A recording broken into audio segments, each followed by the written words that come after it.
मुलुक महाराष्ट्राची सुरुवात आपण एका महत्त्वाच्या बातमीने करूया। ही बातमी आहे मुख्यमंत्री उद्धव ठाकरे यांनी कोविड टास्क फोर्स सोबत आज एक महत्त्वाची बैठक घेतली। या बैठकीत राज्यातले जे निर्बंध आहेत ते शिथिल करण्यासंदर्भातला आढावा घेतला गेला।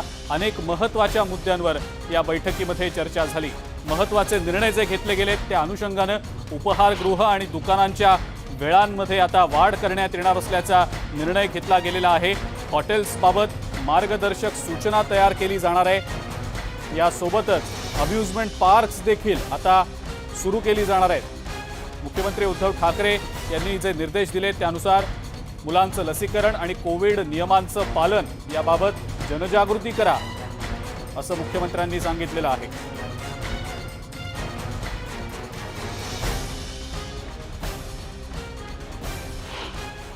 आता 2021ची दिवाळी खऱ्या अर्थाने म्हणजे तिथले असलेल्या दुकानदार, तिथे असलेले हॉटेल मालक, तिथे असलेले ग्राहक, तिथे असलेले आतले कर्मचारी ह्या सगळ्यांना दिलासा देणारी बातमी आहे। खऱ्या अर्थाने दिवाळी वाटेल आणि बरेच दिवस हे सगळं अर्थकारण सगळ्यांचं थांबलं होतं। म्हणजे हॉटेलमध्ये पाणी देणारा बॉय ते त्यापासून ते अगदी तिथे किराणा माल देणाऱ्यापासून अशी ती सगळी चेन थांबलेली होती। आता ती मात्र हळूहळू उघडते आणि पूर्णतः उघडते। त्यामुळे मुख्यमंत्री आणि टास्क फोर्सचे खरंच मनापासून सगळेच आभार मानतील। यानंतर पुढची महत्त्वाची बातमी बघूया। कांचनगिरी यांनी मनसे प्रमुख राज ठाकरे यांची भेट घेतली आणि एका नव्या राजकीय संघर्षाचा उदय होतो की काय असंच वाटायला लागलेलं आहे। कारण या भेटीनंतर आता आरोप प्रत्यारोपांना सुरुवात झालेली आहे। या महत्त्वाच्या मुद्द्यावरनं महापौर किशोरी पेडणेकर यांनी देखील कांचनगिरी यांच्यावर टीका केली आहे। सुपारी घेतल्यासारखं करू नका असं म्हटलेलं आहे।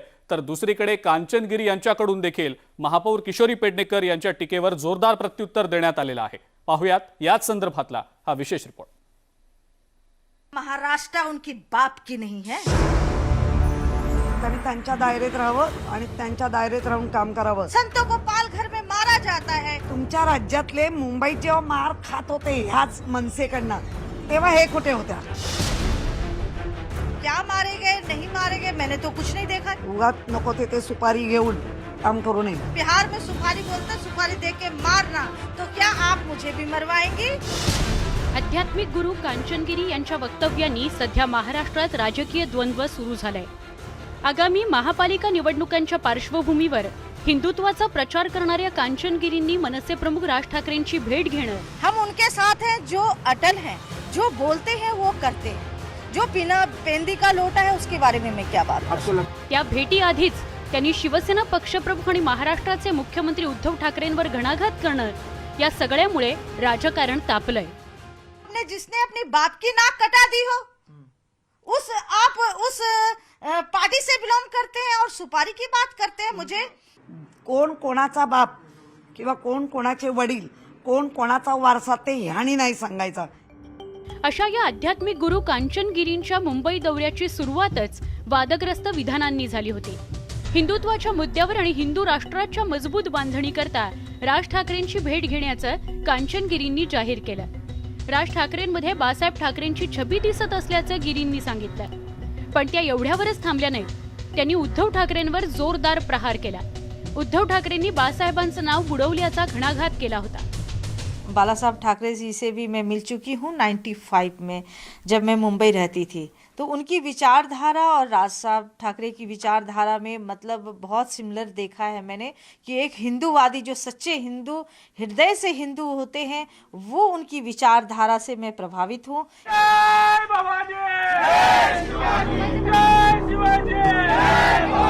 विशेष म्हणजे सोमवारीही राज ठाकरेंना भेटायला जाण्याआधी कांचनगिरींनी शिवाजी पार्कातील बाळासाहेबांच्या स्मृतीस्थळी जाऊन आदरांजली वाहिली। तसंच राज ठाकरे हे खरे हिंदुत्ववादी नेते असल्याचं कांचनगिरी म्हणाल्या। यावरूनही शिवसेना आणि कांचनगिरींमध्ये वाकयुद्ध सुरू झाल्याचं पाहायला मिळत आहे। हिंदुत्वाच्या मुद्द्यावरून एकीकडे शिवसेनेवर निशाणा साधला जात असतानाच कांचनगिरी राज ठाकरेंच्या भेटीला विशेष महत्त्व आहे। आगामी निवडणुकांच्या पार्श्वभूमीवर कांचनगिरींच्या भेटीनं राज ठाकरेंची उत्तर भारतीय विरोधी प्रतिमा पुसण्याचा आणि हिंदुत्ववादी नेत्याची ओळख अधिक भक्कम होण्याची शक्यता आहे। एकंदरीतच जसजशी मुंबई महापालिकेची निवडणूक जवळ येते आहे तसतसा शिवसेना विरुद्ध भाजप आणि शिवसेना विरुद्ध मनसे असा संघर्ष आणखी तीव्र होताना दिसतोय. त्यातच गुरुमा कांचनगिरींची राजभेट आणि शिवसेना पक्षप्रमुखांवरील हल्ल्यानं यात भर पडली आहे असं म्हटलं तर वावगं ठरणार नाही. Bureau report, news 18 Lokmat. आता हिंदुत्वाच्या मुद्द्यावर शिवसेना आणि मनसे यांच्यामधला संघर्ष वाढणार का येत्या काळात हे पाहणं देखील महत्त्वाचं ठरणार आहे. पुढची बातमी बघूया. ही बातमी आहे ठाण्यातली. महाविकास आघाडीमधले दोन पक्ष शिवसेना आणि राष्ट्रवादी काँग्रेस या दोन पक्षांमधल्या नेत्यांमध्येच ठाण्यात जोरदार राडा झाल्याचं बघायला मिळालं. आणि हा राडा सुरू होता महापौर दालनामध्ये.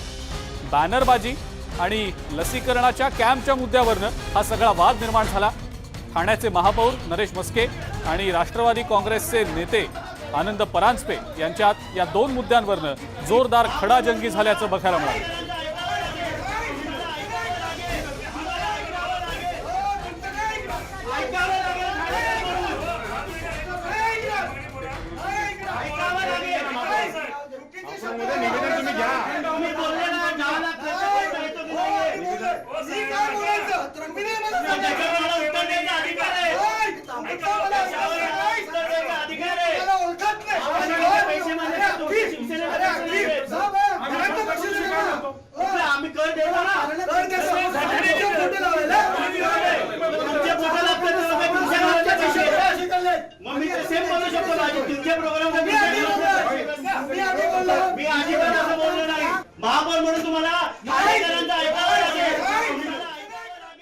माननीय गृहनिर्माण मंत्री डॉक्टर जितेंद्र आव्हाड साहेब यांनी स्वतः हा 20 लाखाचा चेक 10 लाख एका प्रोग्रॅमला हा मी त्यांना द्यायला गेलो होतो की 10 लाख रुपये 147 कोपरी पाचपाखाडी मतदारसंघासाठी 10 लाख रुपये ठाणे विधानसभेमध्ये शिवाजी मैदान येथील जो काय खर्च लागेल तो आम्ही करायला तयार आहोत. पण महापौरांचं कसं आहे, खोटं बोला पण रेटून बोला. डॉक्टर श्रीकांत एकनाथ शिंदे सातत्याने 2 दिवस ती संपूर्ण देखरेख करत होती, संपूर्ण यंत्रणा राबवत होती, संपूर्ण इन्फ्रा त्या ठिकाणी उभं केलं होतं आणि त्या ठिकाणी खूप चांगलं लसीकरण झालं. 3470 लसीकरण म्हणजे शहराच्या भागामध्ये सुद्धा एवढ्या जण लसी घ्यायच्या बाकी होते, वंचित होते. याचं कौतुक करायला पाहिजे का ह्याचं राजकारण करायला पाहिजे. मी खासदार आनंद परांजपे की त्यांनी त्या दिवशीचं आपण मोठे आहोत, आपण थोडेसे वरचे पदाधिकारी आहोत, एखाद्याकडनं जर असं काही एखाद्याने शिबिर लावलं किंवा काय झालं तर आपण त्याचं कौतुक करायला पाहिजे का त्याचं श्रेय घ्यायला आपण जायला पाहिजे, फुकटचं श्रेय घ्यायला पाहिजे. श्रेयवादाच्या मुद्द्यावरनं हा सगळा वाद निर्माण झाला. एकंदरीतच नरेश मस्के यांच्या प्रतिक्रियेवरनं असंच वाटतंय. मात्र असाच एक खडाजंगीचा प्रकार अमरावतीमध्ये देखील बघायला मिळाला. अमरावतीमध्ये जिल्हा नियोजन समितीच्या बैठकीमध्ये आमदार रवी राणा आणि जिल्ह्याच्या पालकमंत्री यशोमती ठाकूर यांच्यात जोरदार खडाजंगी झाली. शाब्दिक वादविवाद झाले आणि या सगळ्या वादाला कारण ठरलं ते म्हणजे शेतकऱ्यांना देणाऱ्या मदतीचं. शेतकऱ्यांना मदत अजूनही मिळालेली नाही. मदत नेमकी केव्हा दिली जाणार, दिवाळीच्या पूर्वी ही मदत दिली जावी अशी मागणी आमदार रवी राणा यांनी केली. यशोमती ठाकूर यांनी या सगळ्या संदर्भात स्पष्टीकरण देण्याचा प्रयत्न केला पण आमदार रवी राणा काही ऐकायलाच तयार नव्हते. त्याआधी जिल्हाधिकारी कार्यालयाबाहेर आमदार रवी राणा यांनी सडलेल्या सोयाबीनची अक्षरशः होळी केली.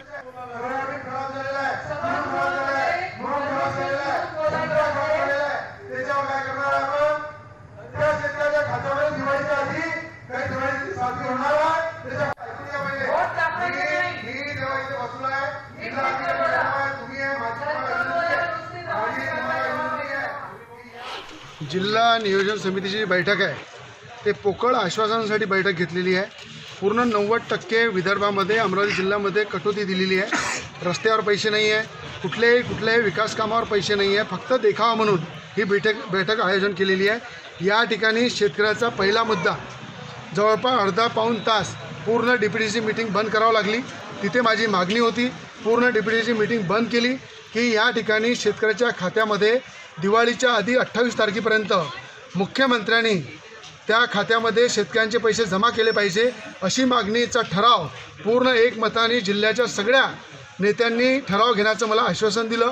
पालकमंत्र्यांनी आश्वासन दिलं आणि कलेक्टरने सुद्धा सांगितलं की आम्ही या ठिकाणी शेतकऱ्याच्या खात्यामध्ये 28 तारखेपर्यंत या ठिकाणी शेतकऱ्याच्या खात्यामध्ये नुकसान भरपाई जमा करण्यासंदर्भात मुख्यमंत्र्यांना विनंतीचा ठराव या ठिकाणी घेत आहे. तो ठराव या ठिकाणी त्यांनी घेतला आणि त्या ठराव घेतल्यानंतर मी बाहेर आलो.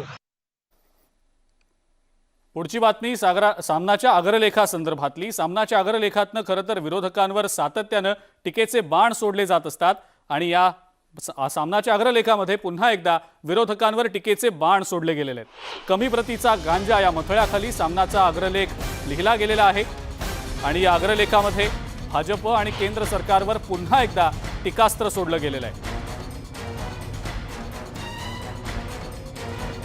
सातत्यानं भाजपवर टीका सामनाच्या अग्रलेखामधनं होत असते.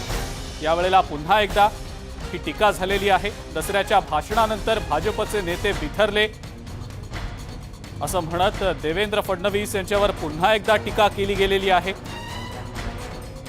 बेछूट बेफाम आरोप करायचं विरोधकांचं काम सध्या सुरू असल्याचं सामनाच्या अग्रलेखामध्ये म्हटलं गेलंय. विरोधी पक्षाचे नेते कोणत्या नशेत बोलतात याचा तपास एनसीबीनं करावा असं देखील सामनाच्या अग्रलेखात म्हटलं गेलेलं आहे.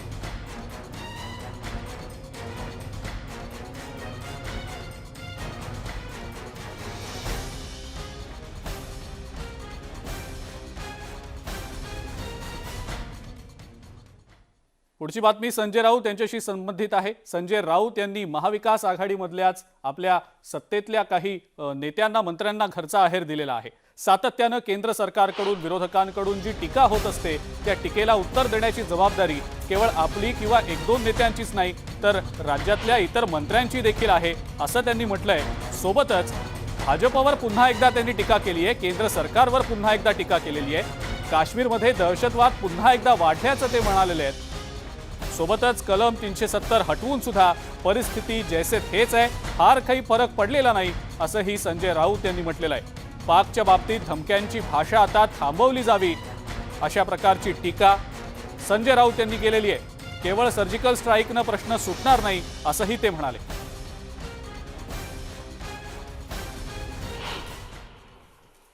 370 कलम हटवून सुद्धा जम्मू काश्मीरच्या परिस्थितीमध्ये सुधारणा होऊ शकली नाही.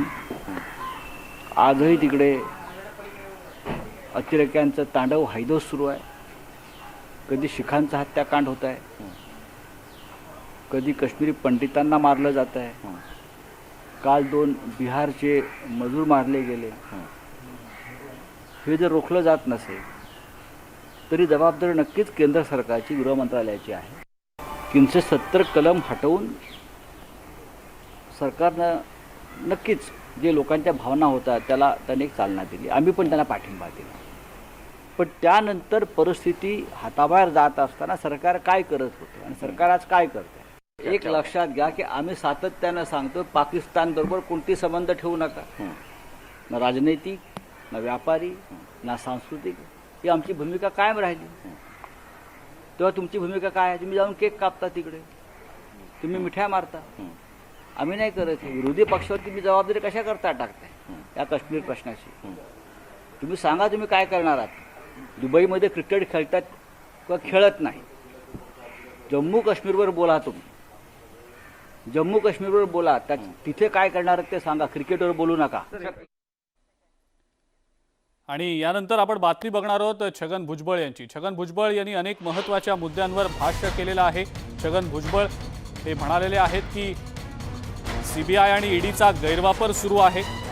सातत्यानं याबद्दल महाविकास आघाडीमधल्या नेत्यांकडनं आरोप होत असतात. तुम्ही सरकारची काळजी घेण्याची गरज नाही असंही छगन भुजबळ म्हणाले. देवेंद्र फडणवीसांना एक प्रकारे त्यांनी टोला देखील लगावलाय. भुजबळ नेमकं या संदर्भात काय म्हणाले पाहूया. 9 जजेसच्या लोकांनी ओबीसीचं आरक्षण मंडळचं जे आहे मान्य केलेलं आहे. त्याच्यानंतर सुद्धा काही ओबीसीचे जे काही विरोधक आहेत ते कोर्टातून जाऊन जे आहेत काही ना काहीतरी केसेस आणतात, काही ना काहीतरी निकाल येतो आणि त्यामुळे जे आहेत ह्या अडचणी निर्माण होतात. परंतु उद्धवजी ठाकरे यांच्या नेतृत्वाखाली जी महाविकास आघाडी जी आहे ती पूर्णपणे ओबीसीसाठी सर्व प्रकारचे प्रयत्न करणार. ते राष्ट्रवादीचे नेते असतील किंवा महाविकास आघाडीचे नेते कुठलेही जे आहेत ह्या सरकारला डिस्टेबिलाईज करण्यासाठी हे सगळे प्रयत्न आहेत की या मंत्र्यांवर दबाव टाका, त्यांना बदनाम करा, त्यांना अमुक करा, तमुक करा. आमच्या बाबतीमध्ये सुद्धा तो प्रयोग झालाच ना, त्रास भोगावा लागला. पण राजकारणामध्ये या लढ्या लढाव्या लागतात. परंतु अशा प्रकारचं वातावरण या देशामध्ये गेल्या 75 वर्षामध्ये कधी झालं असं मला काही वाटत नाही. की फक्त जे आहेत म्हणजे कुणावर आरोप टाकायचा 7-7, 8-8 दिवस जाऊन त्या लहानशा मध्यमवर्गीयांच्या घरामध्ये इन्कम टॅक्सचे लोक बसतात. मला मोठं आश्चर्य वाटतं. आपण पाहिलं पुन्हा एकदा छगन भुजबळ यांनी या सगळ्या मुद्द्यांवर जोर दिलाय की ईडी आणि सीबीआय सारख्या केंद्रीय यंत्रणांचा गैरवापर होतोय, सरकार अस्थिर करण्याचे प्रयत्न होत आहेत. पण सरकार बिलकुल अस्थिर नाही आणि तसे प्रयत्नही कुणी करू नयेत असं म्हणत थेट देवेंद्र फडणवीस यांनाच टोला लगावलेला आहे. मुलुक महाराष्ट्रामध्ये वेळ झाली एका ब्रेकची. बघत रहा न्यूज 18 लोकमत.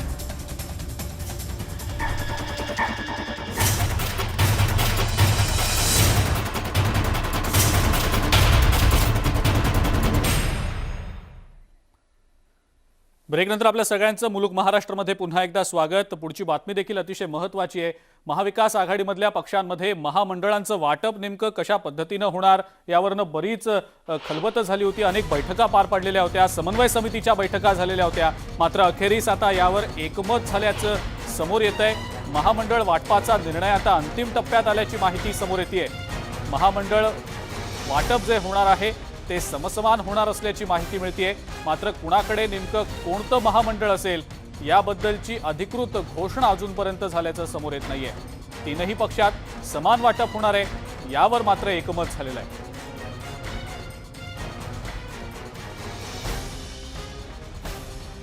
तिन्ही पक्षांनी एकत्रित बसून प्रत्येक महामंडळाचा विचार करून योग्य त्या पद्धतीने वाटप केलेलं आहे. फॉर्म्युला असं नाही आहे. प्रत्येक ठिकाणी वेगळी परिस्थिती असते, वेगळ्या ठिकाणी वेगळे कार्यकर्त्यांची गरज, आवश्यकता, योग्यता या सगळ्यांचा विचार करून आम्ही नेमणुका करतो. 50% जास्त महामंडळांचं वाटप झालेलं आहे. आणि यात सर एनसीपीच्या पारड्यात साधारणतः किती टक्के जागा आहेत?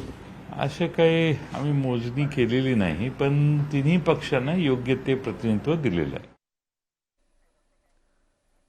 तीनही पक्षांना योग्य ते प्रतिनिधित्व दिलेलं आहे असं जयंत पाटील यांनी म्हटलेलं आहे. नेमकं हे महामंडळाचं वाटप येत्या काळात कसं होतं हे पाहणं देखील तितकंच महत्त्वाचं ठरणार आहे. या सगळ्या महत्त्वाच्या घडामोडींसोबतच मुलुक महाराष्ट्रामध्ये वेळ झाली इथंच थांबण्याची. ताज्या बातम्या आणि अपडेट्ससाठी बघत राहा फक्त न्यूज 18 लोकमत.